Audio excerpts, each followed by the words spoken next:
अस्सलाम वालेकुम। I hope all of you are fine. आज का हमारा जो टॉपिक है वो है three phase half wave uncontrolled rectifier. इससे पहले हम पढ़ चुके हैं half wave rectifier, full wave rectifier, लेकिन वो दोनों सिंगल फेज़ थे। आज हम जो रेक्टिफायर पढ़ रहे हैं ये सिंगल फेज़ नहीं है बल्कि थ्री फेज़ है। ऐसे रेक्टिफायर जिनकी इनपुट थ्री फेज़ होती है और आउटपुट पल्सेटिंग डीसी होती है। ठीक है, दो किस्म के होते हैं, एक होता है हाफ वेव और एक होता है फुल वेव। सही है। अनकंट्रोल मीन्स हम उनका कोई फेज कंट्रोल नहीं कर सकते, there is no control, we will use diode rather than SCR. ठीक है, चलें सबसे पहले इसको समझने के लिए दो तीन बेसिक चीज़ें हम समझेंगे। इसमें फर्स्ट ऑफ ऑल हमारे पास जो चीज़ अंडरस्टैंड करने के लिए है वो है थ्री फेज़ के वोल्टेजेस। हम पहले भी डिस्कस कर चुके हैं। थ्री फेज़ बैलेंस सिस्टम का मतलब ये है कि बैलेंस सिस्टम का मतलब क्या होता है, ऐसा सिस्टम जिसमें तमाम फेजेस के वोल्टेज बिल्कुल बराबर हो। मतलब एट अ टाइम सारे वोल्टेज बराबर नहीं होंगे, वो तो ज़ाहिर है अलग अलग होंगे, बट सबकी जो पीक वैल्यूज़ हैं, जैसे इस सिस्टम में तीनों की पीक वैल्यू 100 है। ये डायग्राम हम पहले भी डिस्कस कर चुके हैं इफ़ यू रिमेंबर। तो सही है, तो ये एक बैलेंस सिस्टम है। ठीक है, इसमें VAN बराबर है VM साइन ओमेगा टी के, VBN बराबर है साइन ओमेगा टी -120, सही है, और VCN बराबर है साइन ओमेगा टी -240 या +120। ये दोनों बराबर होते हैं। अब आप ये देखें, ये तीनों की तीनों वेवफॉर्म्स यहाँ पे ड्रॉ की गई हैं, मैटलैब से ड्रॉ की हैं मैंने। लास्ट लेक्चर में हमने ये भी डिस्कस किया था कि किस तरह से ये डायग्राम्स जो हमने ये ग्राफ ड्रॉ किए हैं यूजिंग मैटलैब। तो आप ये देखें, जो पहली वाली वेव है ये VAN है जिसका फेज 0 डिग्री है, VBN जो 120 डिग्री से शुरू होगी, और VCN जो है वो -120 डिग्री से शुरू होगी। तो थ्री फेज सिस्टम में आप देखें, जब हम 0 डिग्री से आगे बढ़ते हैं तो सबसे बड़ी जो हमारे पास वेवफॉर्म होती है वो कौन सी वेव है, वो ये देखें, ये वाली वेवफॉर्म है। ये कौन सी है, VCN। उसके बाद आफ्टर सम एंगल ये वाली वेवफॉर्म बाकी तमाम वेव से ज़्यादा की वैल्यू तमाम वेव से ज़्यादा हो जाती है, ये है VAN। और उसके बाद देखें रेड वाली वेव जो है इसकी वैल्यू ज़्यादा हो जाती है एक पर्टिकुलर एंगल पर, ये है हमारे पास VCN। अगर मैं ये मालूम करना चाहूँ एग्जैक्टली कि एंगल कौन कौन से एंगल्स हैं, लाइक ये कौन सा एंगल है जहाँ पर VCN, ये देखिएगा ये VCN है, ये VAN है और ये VBN है। तो वो कौन सा एंगल है जिस पे VCN की वैल्यू VAN से कम हो जाती है। इसी तरह से वो कौन सा एंगल है जिस वक्त VAN की वैल्यू डिक्रीज हो जाती है और VBN इन तीनों वेव में मैक्सिमम हो जाता है। और सिमिलरली ये कौन सा एंगल है जब VBN की वैल्यू डिक्रीज होकर VCN से कम हो जाती है। अगर आप देखें तो पूरे एक साइकिल में तमाम वेव्स 1 बाय 1 मैक्सिमम हो जाती हैं। मतलब ये देखें, इनिशियली VCN सबसे ज़्यादा है, फिर VAN सबसे ज़्यादा है, फिर VBN सबसे ज़्यादा है, फिर VCN सबसे ज़्यादा है। ठीक है, तो इन जनरल तमाम वेव्स इक्वल इंटरवल के लिए मैक्सिमम होंगी।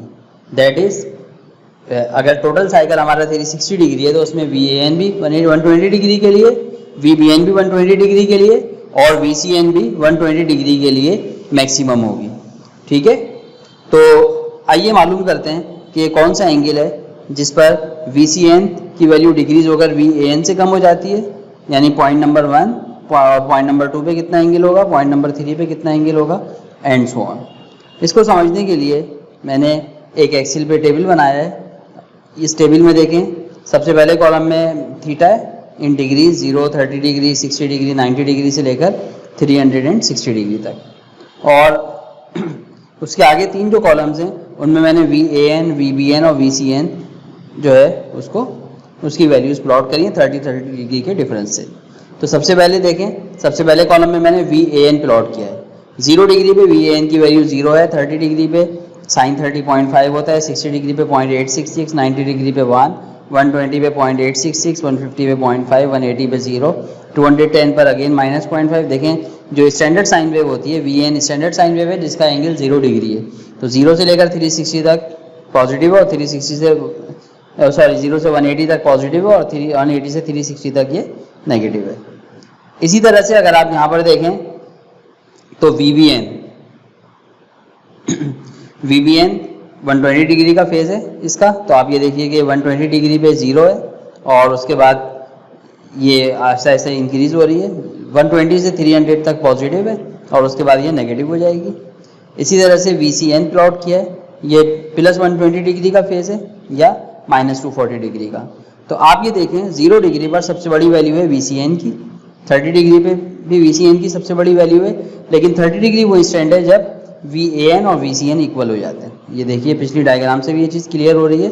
तो 0 डिग्री से के बाद देखें VCN डिक्रीज हो रहा है और VAN इंक्रीज हो रहा है। तो 30 डिग्री वो एंगल है जिस पर VAN और VCN क्या हो जाते हैं, इक्वल हो जाते हैं। उसके बाद VAN मैक्सिमम हो जाता है, सही है।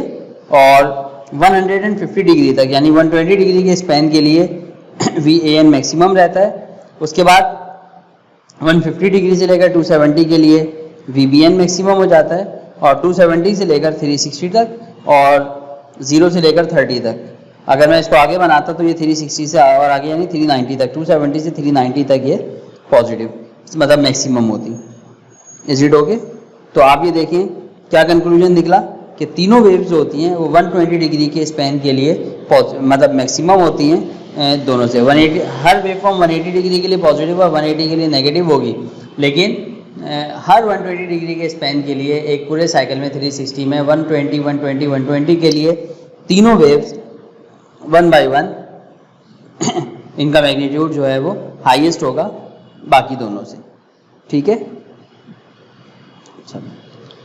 चलिए ये सर्किट डायग्राम है जो 3 फेज अनकंट्रोल्ड रेक्टिफायर का, हाफ वेव अनकंट्रोल्ड रेक्टिफायर का डायग्राम है। इसको इसकी परफॉर्मेंस समझने से पहले हम 2-3 चीज़ें और डिस्कस करेंगे। तो आइए देखते हैं। ये देखिए मेरा आपसे एक पहला सवाल ये है कि अगर मेरे पास 3 डायोड्स हैं, एक,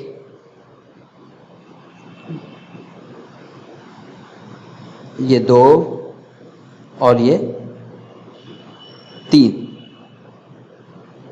if I have these 3 diodes and I have a resistance connected to them D1, D2 और D3। सपोज करें मैं डायोड D1 के एनोड पे देता हूँ 2 वोल्ट, डायोड D2 के एनोड पे देता हूँ 4 वोल्ट और डायोड D3 के एनोड पे देता हूँ 3 वोल्ट। तो बताएं कितने डायोड फॉरवर्ड बायस होंगे? D1, D2 और D3, इन तीनों में से कितने डायोड फॉरवर्ड बायस होंगे? आप में से अक्सर का जवाब होगा कि तीनों डायोड फॉरवर्ड बायस होंगे। उसकी वजह यह है कि इनका जो कैथोड साइड है वो आप देखें तो टूवर्ड्स ग्राउंड कनेक्टेड है और एनोड साइड पे मैं एक साइड पे 2 वोल्ट दे रहा हूँ, दूसरी साइड पे 4 वोल्ट दे रहा हूँ, तीसरी साइड पे 3 वोल्ट दे रहा हूँ। तो तीनों डायोड में anode is more positive with respect to cathode, तो तीनों diode will be forward biased. But असल में ऐसा नहीं होता। उसकी वजह क्या है? उसकी वजह आप समझिएगा। देखें सपोज करें D1, D2 और D3 तीनों आइडियल डायोड हैं। अगर सिर्फ D1 फॉरवर्ड बायस हो तो मुझे इस जगह पर कितने वोल्ट मिलेंगे? 2 वोल्ट। अब अगर चूंकि D2 का कैथोड D2 के कैथोड पे 2 वोल्ट है और D2 के एनोड पे 4 वोल्ट है, तो D2 फॉरवर्ड बायस हो जाएगा। और D2 फॉरवर्ड बायस होने का मतलब ये हुआ कि अब being an ideal diode D2 के कैथोड पे कितने वोल्ट आ जाएंगे? 4 वोल्ट आ जाएंगे। अब ये जो 4 वोल्ट इस जगह पर आ रहे हैं, ये 4 वोल्ट D2 के कैथोड पे भी हैं, D1 के कैथोड पे भी हैं और D3 के कैथोड पर भी हैं। तो आप ये देखिए चूंकि D1 के कैथोड पे +4 वोल्ट है और D1 के एनोड पर सिर्फ +2 वोल्ट हैं, तो D1 फॉरवर्ड बायस नहीं रहेगा। इसी तरह से D3 के एनोड पे 3 वोल्ट और D3 के कैथोड पर है 4 वोल्ट, तो D3 भी फॉरवर्ड बायस नहीं रहेगा। अब सिर्फ और सिर्फ एक ही डायोड फॉरवर्ड बायस है, वो कौन सा फॉरवर्ड बायस डायोड है? वो है D2। लेकिन मिसाल के तौर पे मैं ये 2 वोल्ट की जगह कर देता हूँ 6 वोल्ट। तो जैसे ही मैं यहाँ पे 6 वोल्ट करूंगा D1 फॉरवर्ड बायस होगा और जैसे ही D1 फॉरवर्ड बायस होगा वो D2 के कैथोड को D2 के एनोड से मोर पॉजिटिव कर देगा। तो अब D1 फॉरवर्ड बायस हो जाएगा और D2 क्या हो जाएगा? वो रिवर्स बायस हो जाएगा। तो आइए कंक्लूड करते हैं कि हुआ क्या। आप ये देखें कि ये तीनों डायोड कॉमन कैथोड कन्फिग्रेशन में लगे हुए हैं। कॉमन कैथोड कन्फिग्रेशन का मतलब ये हुआ कि एक ऐसी कन्फिग्रेशन जिसमें तमाम डायोड्स का कैथोड एक साथ कनेक्टेड है। अब आप देखें बज़ाहिर ऐसा लग रहा है कि तीनों डायोड फॉरवर्ड बायस हैं, लेकिन असल में ऐसा नहीं है। बल्कि क्या हो रहा है कि तीनों डायोड्स में से सिर्फ एक डायोड फॉरवर्ड बायस है। पहले D2 फॉरवर्ड बायस था, अब D1 फॉरवर्ड बायस है। पहले जो D2 फॉरवर्ड बायस था उसकी वजह क्या थी? उसकी वजह ये थी कि D2 के एनोड पे बाकी दोनों एनोड से ज्यादा वोल्टेज थे, लेकिन जैसे ही D1 के एनोड पे मोर वोल्टेज आए तो D1 हो गया फॉरवर्ड बायस और D2 और D3 ये दोनों क्या हो गए रिवर्स बायस। तो कंक्लूजन हम ये निकाल सकते हैं कि अगर बहुत सारे डायोड इस तरह लगे होंगे कॉमन कैथोड कॉन्फ़िगरेशन में तो उनमें से सिर्फ वो डायोड कंडक्ट करेगा या वो डायोड फॉरवर्ड बायस होगा जिसके वोल्टेज बाकी तमाम से ज्यादा भी हो और पॉजिटिव भी हो। मिसाल के तौर पे अगर मैं यहाँ दे दूं -1, यहाँ पे दे दूं -3 और यहाँ पे दे दूं -5। अब आप देखिए -1, -3, -5 में -1 इज मैक्सिमम, इन दोनों से ज्यादा है, लेकिन ये डायोड कंडक्ट नहीं करेगा। तो कंडक्शन के लिए कॉमन कैथोड कनेक्शन में लगे हुए डायोड्स के लिए क्या कंडीशन लाजमी है, वो ये कि नंबर 1 डायोड का जो एनोड है वो पॉजिटिव होना चाहिए। तो जितने डायोड्स के एनोड पॉजिटिव होंगे वो तमाम कंडक्ट नहीं करेंगे, बल्कि उनमें से जिसके एनोड पे मैक्स हाईएस्ट पोटेंशियल होगा वो कंडक्ट करेगा और जैसे ही वो कंडक्ट करेगा बाकी तमाम को रिवर्स बायस करा देगा। अब हम आते हैं इस डायग्राम की तरफ। ये 3 phase half wave uncontrolled rectifier की डायग्राम है। इसमें आप देखें 3 डायोड्स हैं D1, D2, D3। They are connected in the common cathode configuration और VA, VB, VC ये जो तीनों इनपुट्स हैं वो एक एक डायोड के एनोड पर अप्लाई कर दी गई हैं और आउटपुट जो हमारे पास है वो इस कॉमन पॉइंट और न्यूट्रल के दरमियान में ले रहे हैं। इट मीन्स तमाम डायोड्स पर फेज वोल्टेज अप्लाई किए जा रहे हैं। डायोड D1 पे VAN, डायोड D2 पे VBN और डायोड D3 पर VCN। अब आउटपुट क्या मिलेगी? Output is very simple. अगर हमारे पास डायोड D1 कंडक्ट करेगा तो आउट इस वाले पॉइंट पर लेट से दिस इज पॉइंट P पे मुझे वोल्टेज मिलेंगे VA और चूंकि इस पॉइंट पे मुझे मिल रहा है न्यूट्रल तो लोड के अक्रॉस जो वोल्टेज मिलेंगे वो क्या मिलेंगे VAN। इट मीन्स अगर डायोड D1 कंडक्ट करेगा तो output will B VAN। Similarly अगर डायोड D2 कंडक्ट करेगा तो आउटपुट वोल्टेज मिलेंगे VBN और अगर D3 कंडक्ट करेगा तो आउटपुट वोल्टेज मिलेंगे VCN। अच्छा, अब सवाल ये पैदा होता है डायोड D1 कब कंडक्ट करेगा, D2 कब कंडक्ट करेगा, D3 कब कंडक्ट करेगा। ये चीज़ हम डिस्कस कर चुके हैं अभी लास्ट स्क्रीन पे जब हमने ये सीखा था कि अगर हमारे पास more than 1 diodes are connected in common cathode configuration और उन तमाम के इनपुट वोल्टेज डिफरेंट हों तो उनमें से सिर्फ और सिर्फ वो डायोड कंडक्ट करेगा जिसके एनोड वोल्टेज बाकी तमाम से ज़्यादा हों और पॉजिटिव हों। तो now it is very simple कि अगर VAN, VBN और VCN से ग्रेटर होगा तो डायोड D1 कंडक्ट करेगा और आउटपुट विल बी VAN। अगर VBN is greater than VAN and VCN तो D2 कंडक्ट करेगा और आउटपुट क्या आएगी VBN। और अगर diode D3 VCN greater than VAN and VBN होगा तो D3 कंडक्ट करेगा और आउटपुट विल बी VCN। तो हम ये भी कह सकते हैं कि इन तीनों इनपुट्स में से जो इनपुट ग्रेटर होगी वही हमें आउटपुट पर मिलेगी। ये देखिएगा ये तीनों मैंने इनपुट वेव्स बनाई हैं, इनका जो टाइम पीरियड है वो है T। तो आप ये देखिए कि 1 बाय 1 तमाम वेवफॉर्म्स जो हैं उनके वोल्टेज ग्रेटर होते हैं देन अदर वेवफॉर्म। जैसे ये देखिएगा ये जो पॉइंट नज़र आ रहा है आपको, इससे पहले ये जो ब्लू वेवफॉर्म है सही है, ये C के वोल्टेज हैं, ये ग्रेटर है किससे, A से भी और B से भी। इस एंगल के बाद A के वोल्टेज ग्रेटर हो जाते हैं, उसके बाद B के वोल्टेज ग्रेटर हो जाते हैं और उसके बाद C के वोल्टेज ग्रेटर हो जाते हैं। तो आप ये देखें जिस रीजन में C के वोल्टेज ग्रेटर हैं उस रीजन में डायोड D3 कंडक्ट करेगा और डायोड D3 कंडक्ट करने की वजह से output will be same as VCN। उसके बाद इस एंगल पे जो कितना एंगल है 30 डिग्री, 30 डिग्री से लेकर 150 डिग्री तक VAN जो है वो VBN और VCN दोनों से ग्रेटर है। तो इस रीजन में D1 कंडक्ट करेगा और output will be same as VAN। 150 degree के बाद VAN के वोल्टेज डिक्रीज होने शुरू हो जाते हैं और VBN के वोल्टेज इंक्रीज होने शुरू हो जाते हैं। तो अब डायोड D2 कंडक्ट करेगा और output voltage will be same as VBN।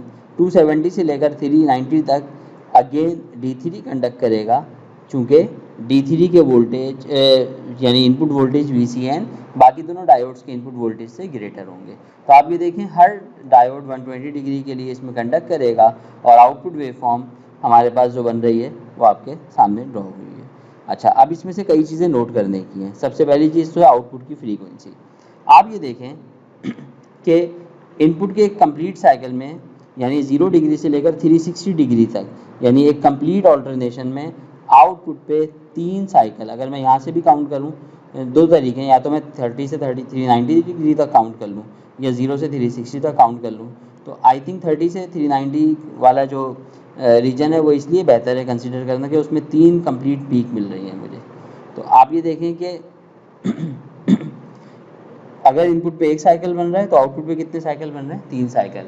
या अगर इनपुट 360 डिग्री में एक साइकिल कंप्लीट कर रही है तो आउटपुट सिर्फ और सिर्फ 120 डिग्री में एक साइकिल कंप्लीट कर रही है। तो पहली चीज़ तो ये हो गई कि हाफ वेव रेक्टिफायर में output frequency is 3 times input frequency.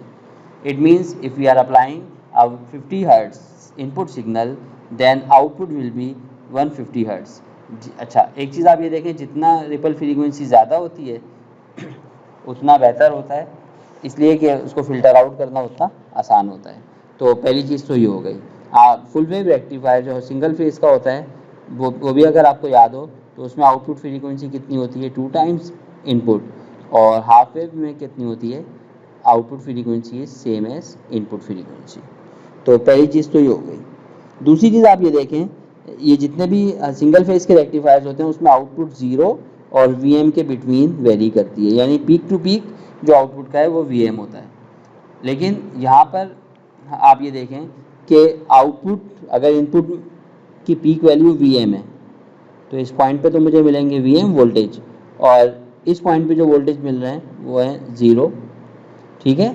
लेकिन आउटपुट कभी भी 0 पे नहीं जाती, बल्कि आउटपुट आप ये देखें 0 वीएम और उस पॉइंट के बिटवीन वेरी करती है जिस पॉइंट पर किसी एक वेवफॉर्म के वोल्टेज बाकी दोनों से ग्रेटर हो जाते हैं।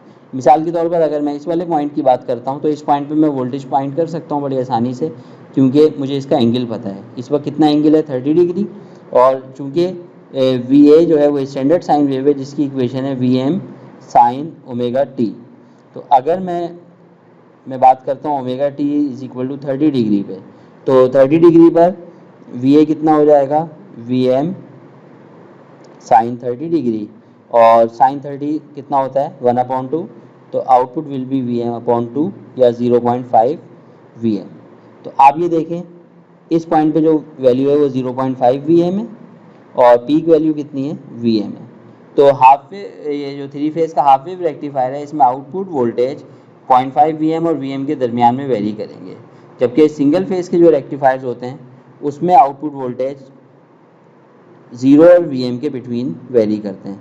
तो इट इज़ वेरी क्लियर कि चूँकि यहाँ पर आउटपुट वोल्टेज में वेरिएशन कम है, इस वजह से हम ये कह सकते हैं कि इसमें रिपल वोल्टेज कम होंगे, इसमें डीसी कंटेंट ज़्यादा होगा। तो इट इज़ ऑब्वियस कि सिंगल फेज हाफ वेव और फुल वेव के मुकाबले में अगर मैं रिपल फैक्टर वगैरह कैलकुलेट करूँ तो 3 फेज हाफ वेव रेक्टिफायर की जो परफॉर्मेंस है it will be quite better than single phase rectifiers, ठीक है। तो अब हमारा जो अगला स्टेप है वो ये है कि हम 3 फेज हाफ वेव रेक्टिफायर की आरएमएस और एवरेज वैल्यू कैलकुलेट करेंगे और इनको यूज़ करके हम रिपल फैक्टर की वैल्यू फाइंड आउट करेंगे। चलो, ये हमारे पास आउटपुट वेवफॉर्म आ चुकी है और अब हमें इस आउटपुट वेवफॉर्म की आरएमएस वैल्यू और एवरेज वैल्यू मालूम करनी है। तो करते ही हैं कि जब भी हमें किसी पीरियोडिक सिग्नल की आरएमएस वैल्यू और एवरेज वैल्यू मालूम करनी होती है तो हम बजाय पूरी वेवफॉर्म फ्रॉम 0 टू इन्फिनिटी लेने के बजाय हम करते ही हैं कि उसका एक स्लाइस ले लेते हैं जो एक कंप्लीट पीरियड हो। अब जैसे यहाँ पर आप देखें ये कंप्लीट जो वेवफॉर्म है ये 120 डिग्री के बाद रिपीट हो रही है, इसका पीरियड है 120 डिग्री। तो आप किसी भी एक स्लाइस को ले लें, चाहे ये वाले रेड वाले को ले लें या येलो वाले को ले लें या ब्लू वाले को ले लें, यानी आप चाहें तो 30 डिग्री से लेकर 150 डिग्री तक आरएमएस वैल्यू मालूम कर लें, या 150 से 270 तक, या 270 से 390 तक, या 390 से 510 तक, एंड सो ऑन। तो अब ये आपकी चॉइस है, आप किसी भी एक स्लाइस को ले सकते हैं और उससे आप वैल्यू कंप्यूट कर सकते हैं और जो आंसर आएगा आपका, चाहे किसी भी स्लाइस से यूज़ करें, आंसर विल बी सेम।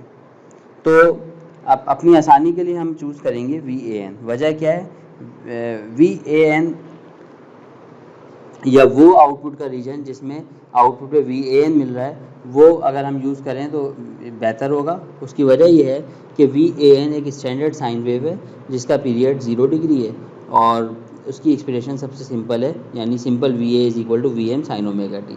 लेकिन मैं इसको भी यूज़ कर सकता हूँ, लेकिन अगर मैं इसको यूज़ करूँगा तो यहाँ पर आप देखें आउटपुट जो है वो किसके बराबर है, VM sine omega T minus 120 degree. तो सबसे आसान जो हमारे पास केस है वो है 30 डिग्री से लेकर 150 वाला, यानी VAN। ठीक है, तो आइए ये वैल्यू कंप्यूट करते हैं।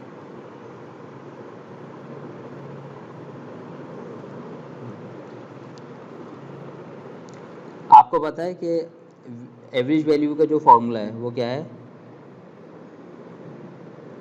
VDC इज इक्वल टू, एक कंप्लीट पीरियड के लिए हम ले रहे हैं तो चूंकि हम एंगल ले रहे हैं 30 डिग्री और 150 डिग्री, तो θ1 और θ2 ले रहे हैं। यहाँ पर हम टाइम भी ले सकते हैं, और V out D omega T, क्योंकि मैं एंगल की रिस्पेक्ट से इंटीग्रेट कर रहा हूँ, और नीचे भी क्या आ जाएगा θ2 माइनस θ1।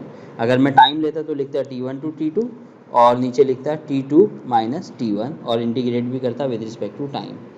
अब हमारे पास हम जिस रीजन में इंटीग्रेट कर रहे हैं या जिस रीजन के लिए हम RMS वैल्यू और एवरेज वैल्यू मालूम करने जा रहे हैं, एक θ1 है जो कि 30 डिग्री है, और 30 डिग्री का मतलब है इट इज़ π/6, और जो दूसरा एंगल है वो है 150 डिग्री, जिसको मैं रेडियन में कन्वर्ट कर लूँ तो ये आ जाएगा 5π/6 रेडियन।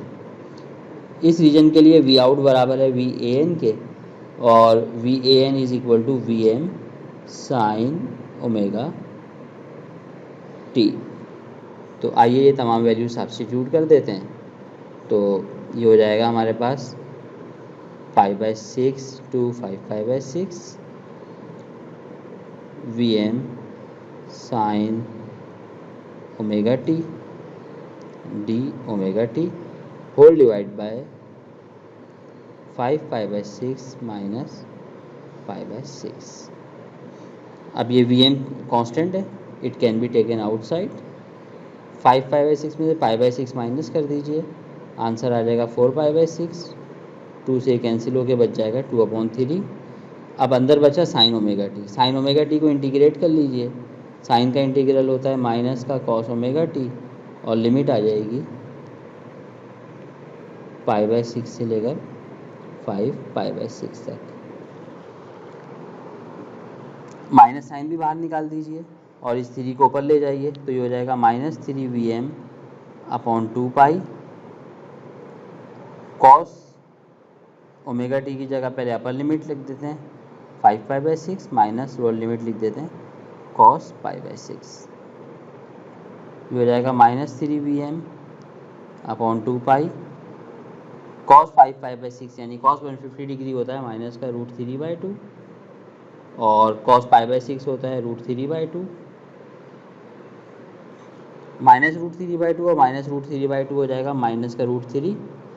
ये माइनस बाहर वाले माइनस से मल्टीप्लाई होकर प्लस हो जाएगा, तो finally we will get 3VM/2π into √3, या 3√3VM/2π। कैलकुलेटर से अगर मैं ये वैल्यू कंप्यूट कर लूँ तकरीबन 0.28266 VM आ जाएगी। ठीक है, तो आप ये देखिए ये VDC आया है, और ये VDC अगर आप देखें तो ये मैक्सिमम वैल्यू का 80, 82, 83% आ रहा है।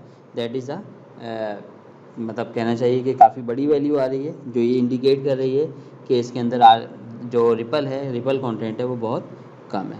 चलें अब हम मालूम करते हैं RMS वैल्यू। आपको पता है कि VRMS root mean square value का फॉर्मूला क्या है, 1/θ2 minus θ1 integral from θ1 to θ2 V0 square d omega T. तो हमारे वही θ1 θ2 की वैल्यूज़ पुट कर दीजिए, हो जाएगा 5π/6 minus π/6 integral from π/6 to 5π/6। V0 की जगह आ जाएगा VM साइन ओमेगा टी का होल स्क्वायर और साथ में D omega T. VM square को बाहर निकाल देंगे बीइंग अ कोएफिशिएंट, और 5π/6 में से π/6 माइनस हो जाएगा पिछले वाले की तरह, तो 4π/6 आ जाएगा। साइन स्क्वायर टी को इंटीग्रेट करने के लिए हम इस पर डबल एंगल आइडेंटिटी अप्लाई करेंगे और साइन स्क्वायर थीटा जो हमारा बराबर होता है किसके बराबर होता है, sine square theta is equal to 1 minus cos 2 theta upon 2 के। तो ये वैल्यू अगर मैं यहाँ पे लिख लूँ तो ये हो जाएगा 1 minus cos 2 omega T upon 2 और साथ में आ जाएगा डी ओमेगा टी। ये 2 बाहर निकल जाएगा और ये 6 और 2 कैंसिल हो जाएंगे, 3 ऊपर आ जाएगा तो ये हो जाएगा 3 VM²। अब यहाँ पे 2 पाई बचा था, एक 2 बाहर से और आ गया तो ये हो गया दोबारा से 4 पाई। अंदर बचा 1 माइनस कॉस 2 ओमेगा टी, इसको इंटीग्रेट कर दीजिए, 1 को इंटीग्रेट करेंगे with respect to omega T तो आंसर आएगा ओमेगा टी। कॉस को इंटीग्रेट करेंगे तो आ जाएगा sine 2 omega T divide by 2 क्योंकि एंगल 2 ओमेगा टी और लिमिट आ जाएगी π/6 से लेकर 5π/6 तक। अब सब्स्टिट्यूट कर दीजिए लिमिट तो ये हो जाएगा 3VM² अपॉन 4 पाई। सबसे पहले मैं ओमेगा टी पे दोनों लिमिट्स अप्लाई कर देता हूँ तो ये हो जाएगा 5π/6 माइनस π/6 माइनस 1/2 बाहर ले लिया और ये जो साइन 2 ओमेगा टी है, ओमेगा टी की जगह जब मैं 5π/6 रखूँगा तो ये हो जाएगा साइन 10π/6 या साइन 5π/3 और ये हो जाएगा साइन π/3। वैल्यूज़ कंप्यूट कर लीजिए, 5π/6 में से π/6 माइनस कर दीजिए तो ये हो जाएगा 4π/6 माइनस हाफ साइन 5π/3 यानी कि साइन 300। 5π/3 होता है 60 तो 5π/3 हो जाएगा साइन 300। साइन 300 की जो वैल्यू आती है आप सबको पता है, it is equal to minus √3/2 और साइन π/3 यानी साइन 60 की वैल्यू भी आती है √3/2। तो फाइनली हमारे पास क्या आ जाएगा 3VM² अपॉन 4 पाई, 4π/6 मीन्स 2π/3 माइनस इन दोनों का जो रिजल्ट आएगा वो आएगा माइनस √3, बाहर वाले माइनस से मल्टीप्लाई होकर ये हो जाएगा प्लस का √3/2। ये हमारे पास आ गई है VRMS² की वैल्यू। इसको हम मज़ीद सिंप्लीफाई कर लेते हैं तो ये हमारे पास आंसर आ जाएगा 0.7067 VM²। ये VRMS की वैल्यू है। अगर मैं स्क्वायर रूट ले लूँ दोनों साइड पर तो finally I will gate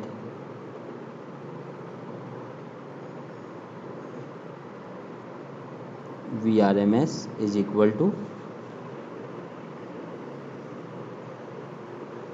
0.8406 VM।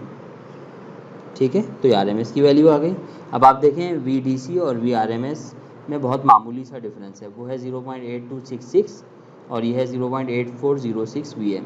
इनके दरमियान बहुत कम डिफरेंस ये इंडिकेट करता है कि सिग्नल में जो रिपल कंटेंट होगा वो बहुत कम होगा और ये चीज़ हम पहले भी ऑब्जर्व कर चुके हैं कि 3 फेज़ के हाफ वेव रेक्टिफायर में रिपल फैक्टर बहुत कम आता है। सही है, क्योंकि वेव फॉर्म से ही पता चल रहा है कि इसमें रिपल की वैल्यू बहुत कम है।